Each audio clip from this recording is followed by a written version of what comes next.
SROA Soundboard, a podcast for radiation oncology administrators. I'm Tammy McCausland. Kay Formanek, author of Beyond D&I, is joining us today. Welcome, Kay. Tammy, a great good day to you and lovely to be here. My first question for you is, how did growing up in South Africa fuel your passion and life's work in diversity? I grew up in South Africa in the 1960s and until early adulthood. And as you may know, South Africa had apartheid, a system of legalized discrimination on the basis of race. Growing up in South Africa at such a time really does impact you. I had the privilege, however, even with segregated education, of attending a multiracial boarding school. And as a result, on the one hand, you've got a society that is very polarized on color. And on the other side, you have all the colors on the rainbow as students being part of your daily life. And it was really through that time that I saw that actually color shouldn't divide us. It's our strands of humanity that really connect us. And that really stimulated a great focus on diversity. And perhaps the last thing I need to say is in 1993, when Mandela was released and became president of South Africa, he was absolutely a role model for an inclusive leader. He really healed some of the wounds of the apartheid era, and he tried to unite people around their diversity. And that was also a great inspiration for me. That's wonderful. Can you tell me why you wrote the book Beyond Diversity and Inclusion, Beyond D&I? Writing the book Beyond D&I has actually been a dream. And it was a dream to take 35 years of experience in organizations and a lifetime of experience around diversity and support leaders becoming more courageous and confident in navigating the journey of diversity forward. What I found, I was partner at Accenture, and I worked with many organizations, leaders, especially in healthcare, pharmaceuticals, and different industries. And they were very focused on diversity, and yet it was a little bit more of a checklist approach. It was very focused in terms of moving some of the dimensions of diversity, but not in a very strategic manner. And so Beyond D&I looks at all the experience over the last 35 years and puts forward some frameworks and a way of leading diversity for success and performance. What do you find most people struggle with regarding diversity, equity, and inclusion? They struggle with actually defining it. And without defining it, it is very difficult to lead it. So what I find for many organizations when they approach me and they say they wish to do something with diversity, my first question is, what do you mean with diversity? And secondly, why is it critical for you to satisfy your mandate and your transformational agenda? And I would say less than 10% of the leaders that I've interacted with have been able to give me an answer. When you have the answer, so for example, let's look for a healthcare situation. We're an organization, we're very patient-centric. We wish to develop therapeutic solutions at a pace, and for that, we need to work 24/7 across different geographies and with a great understanding of a diverse population group. And diversity for us is different perspectives, the ability to work across cultures, and the ability to really understand our customers, our patients. Then you have a different strategic narrative for diversity. And it makes people become very strategically focused on that. So I think that they struggle with really having a clear narrative of why it's important important, and being able to understand what the gap is in terms of what their requirements for the future are. So with the 90% that come to you that aren't really clear about what they want to do regarding diversity, but they know they want to do something, what would you tell them to do? I would say to them that it is very important being very clear in terms of why diversity is important to their mandate, their strategic narrative as an organization, and then to understand what the gap is and be very clear in terms of what capabilities need to be in place to close the gap. What my work has really revealed is that many organizations talk about diversity quite generally, but there are 5 evolutionary stages of organizations in their quest for diversity. So some organizations simply wish to have no compliance issue. We call them stage 1. But there are other organizations who are looking at diversity to really anchor their transformational journey, have different perspectives on a complex landscape, etc. Those are organizations which we're saying are, for example, stage 4. Now, clearly, if you're at a higher evolutionary stage of what you need to have diversity for, it needs more capabilities. And this is what I really set out, is to be very clear, why do we need diversity? As a result, then you can work back in terms of what type of capabilities do you need. Then you can work back in terms of what is the gap in our current capabilities. And then you've got the ingredients to develop your journey. That is very important. Most organizations develop or define diversity generally. They're not quite sure at what level of capability they need to be. And then it becomes actually a very generic journey that they're building. So would you say the why is more important or is as important as the how, and also the need to be specific? Absolutely. What I'm really saying is that you need to know the why. You need to be clear about the what, and you need to ensure that you have the how. So each organization, each leader needs to say, why diversity? What do we mean by diversity? And how do we achieve that level that we need to get to? In your book, you talk about inclusive, courageous leadership. What is that, and how can leaders achieve it? Leadership around diversity is one of the most critical success factors of a successful diversity journey. The reason is that many people are very cynical about diversity. And they're cynical because they feel that many organizations and leaders do a window dressing exercise, a checkbox, that they're not authentically committed to it. And people also echo what leaders do. In fact, you may know this research done by Deloitte that shows that the behaviors and the actions daily of leaders have a 70% impact on people's feeling of whether an environment is inclusive or not.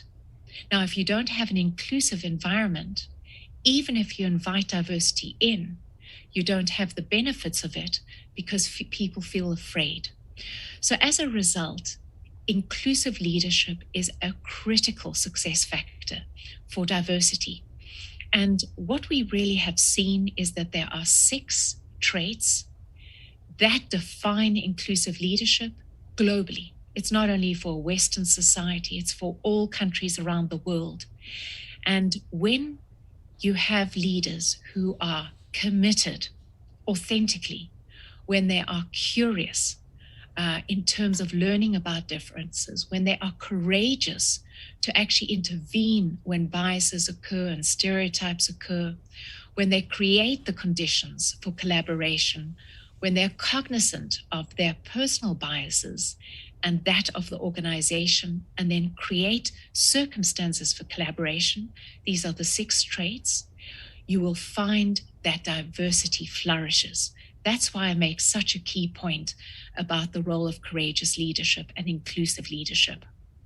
So in radiation oncology, for example, there's a very minor, low percentage of radiation oncologists, just as an example, who are from underrepresented groups, although they, and that leads to the poor health outcomes, I think, in some ways. So how can people apply those 6 traits in areas where there may not be a good representation that may reflect the patient population so that they can make things better? So many leaders have a view. They've got a frame for leadership, that a leader is knowing everything. And clearly you don't. And part of a courageous leader is actually being humble about not knowing and being curious, as I've said. So in a situation where you do not have a quorum or a large part of different nationalities, cultures, colors, etc., what is important is that you need to be very curious to learn more. So for the people who are there, even if they're underrepresented group, it is having the dialogue, saying, I'd like to learn more. Please explain to me what I don't know. Please raise your hand. I invite you to allow me to be more sensitive about it. So leaders can become inclusive, courageous, sensitive leaders, even when you don't have a predominance of the underrepresented groups, by simply asking. But also, it takes work. One requirement of an inclusive leader is to be cognizant of biases. Now, that is a difficult journey because there are 150 different biases, and you are unconsciously biased. So once again, these leaders needs to be humble about it. Say, I'd love to be an inclusive leader. I know that I have some unconscious biases. I invite you as a group to attend me to that so that I can learn. And what I'm seeing is these leaders are really taking the steps to invite people to be part of the dialogue and to equip them to be, culturally intelligent leaders. Those are all great points. My next question is, you suggest that organizations and leaders need to move beyond the D&I to include E, L, and P, where E stands for equity, P stands for purpose, and L stands for leadership. Why does it need to be D plus I plus E plus L plus P? So there has been some wonderful research by Stefano and others looking at why over the last 50 years, despite all the billions of investments that we make on diversity, that in fact we're not really moving the needle substantially.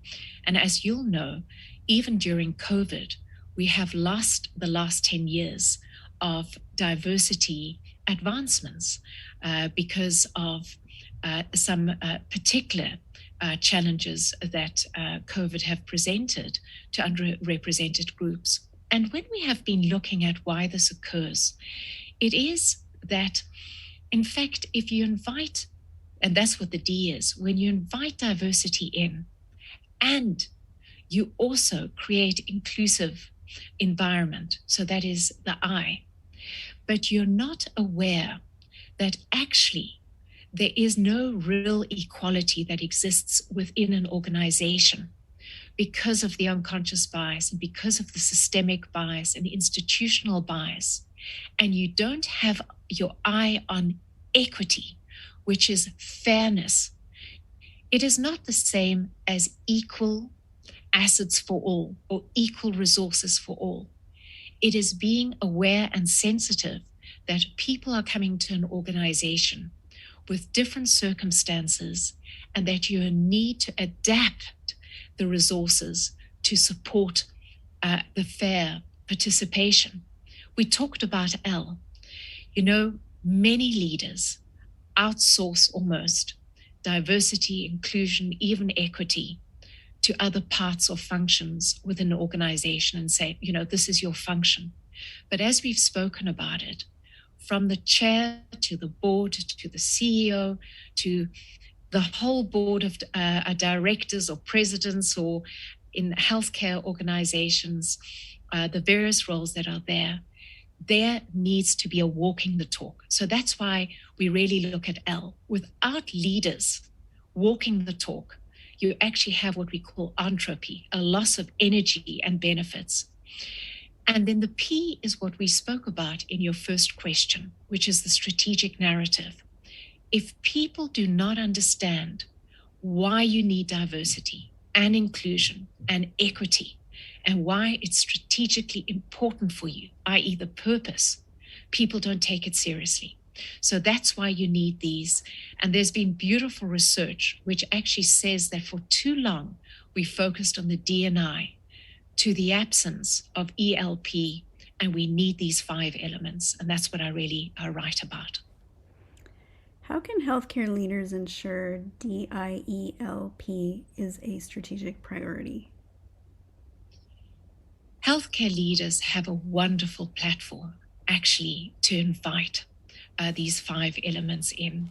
And the reason I say that is that more and more, when we look at diversity, inclusion, equity, we need to have an anchor which is very interesting and important for our younger generations. Our younger generations, whether it's our Generation Z, people under 22 years old, or our younger millennials, and quite frankly, you see it even in the other generations, people are looking for purpose, and specifically our Gen Z are looking at 5 things. That is, I'm diverse, most diverse generation ever. So diversity is important for me. I want inclusiveness. Equity is important. So 3 of the 5 things for Gen Z. But what they're also looking at is they're looking at things that create a more sustainable environment and for good leadership. And when you're looking at healthcare is a chorus, it's a cry for all people, because it is one of the sustainable development goals. It is very important, and especially with COVID, everyone's attention is around healthcare. So I believe specifically within healthcare that there is a great platform to create the purpose around diversity and around equity in terms of access to our healthcare and inclusiveness in terms of treatment of patients, customers, and employees. So I think healthcare leaders are well positioned to do that. And what I think is important is saying why these 5 elements are going to be important in the provision for healthcare globally and within their region. You've kind of covered this throughout the interview, but I'm going to ask the question anyway. DE&I in healthcare needs work to improve health outcomes for underrepresented groups and to ensure physicians and other staff are more representative of the population at large. How do you think healthcare leaders can affect real change to improve health outcomes and representation on their teams? When we look at healthcare, and I spoke at length about unconscious bias, I think what really impacted me as a researcher and a practitioner is to understand how much unconscious bias we have in healthcare. You will know some of the studies that have been done in terms of how do health care professionals treat, for example, people with obesity differently from those people who are not, or on the basis of race. You'll know that study that shows that children with appendicitis, if they are of fair skin, will have better access to pain killing versus in terms of people of color. You know, all of these things are very proficient within healthcare. And as a result, I think that people within healthcare need to understand whether that there is true fairness and equity in the health outcomes. And the reason that there often isn't is that we have inherited, present, unconscious biases because we don't have the diversity within our organization and in terms of the people that we provide for. And so I really think that healthcare leaders have a critical role. And I want to say one thing is, especially when you look in terms of healthcare and within, say, life sciences, what you see is that there is a big bias in terms of gender STEM. STEM standing for science, technology, engineering, maths, obviously. And what you see is that there is a high bias or preference for men in terms of STEM versus women. Now, a lot of work has been done in this area, and a lot more has to be done still. And I think within these health outcomes, if people are aware of this bias and are very prudent in terms of working away this bias, that would be really good for our society as well. That's a great answer. Thank you. What are the aha moments in your book that people have commented on? People have really commented about what you beautifully summarized, that they had never thought about the why, the what, and the how of diversity. And it is astonishing, given, how much we actually spend in terms of diversity. But people rapidly get into the execution. I'm going to do this activity, I'm going to do that activity, without actually thinking through these three fundamental questions. The other aha has related also to this importance of leadership. Leaders do not really register the extent to which their actions, behaviors, their focus on diversity creates an environment for diversity, 70% impact. So that has been a very important one. And the other real big aha is people think generically about diversity and has never thought about the 5 evolutionary stages. So when they really saw that and thought, oh my goodness, now I understand that actually my mandate is perhaps stage 3 and I'm actually at stage 1. And now I understand what capabilities would close the gap. It gives them a better sense of how to navigate this journey. So I think those have been the biggest ahas. What's not in the book that you would like to share with our audience? What's not in the book? What I did within this book is I was really looking in terms of the leadership, having a methodology, really giving a leadership book. And I think what I would do perhaps in the book is say more of my personal stories. I've done many case studies, but I think that I was not brave enough to talk about the personal stories that I have come across in my career, a 35-year career in terms of a professional services organization, working in healthcare and life sciences. And I think it would have given courage to the person on the street. Many people think that if you've had my career, that I have not also faced many situations of prejudice, of discrimination, of bias, and how I overcame them. And I think that would be probably the book, these stories, because when we actually share these stories, we see we're united, all of us, by moments where we've felt desperately excluded, and what we can do to still lean forward and participate and not be pushed into the corner. Perhaps that's good for a follow-up book, maybe a more personal take on Beyond D&I. I do so. I do believe so. I think I really wrote this for organizations and for leaders. And I think the next one will be what I talk about, the self. Many times we speak about diversity as what the organization has to do, or what the society has to do. And actually, I often say when people say, oh, this will never be done, what can I do? Is I talk about the power of the self and how just the small acts that you do day to day create an inspiration. So indeed, you're right. Thank you for your time. It was really great to have you with us today.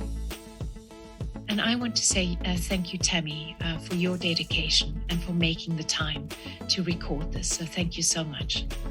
Thank you for listening to SROA Soundboard. We hope you will join us again. For more information, visit www.sroa.org.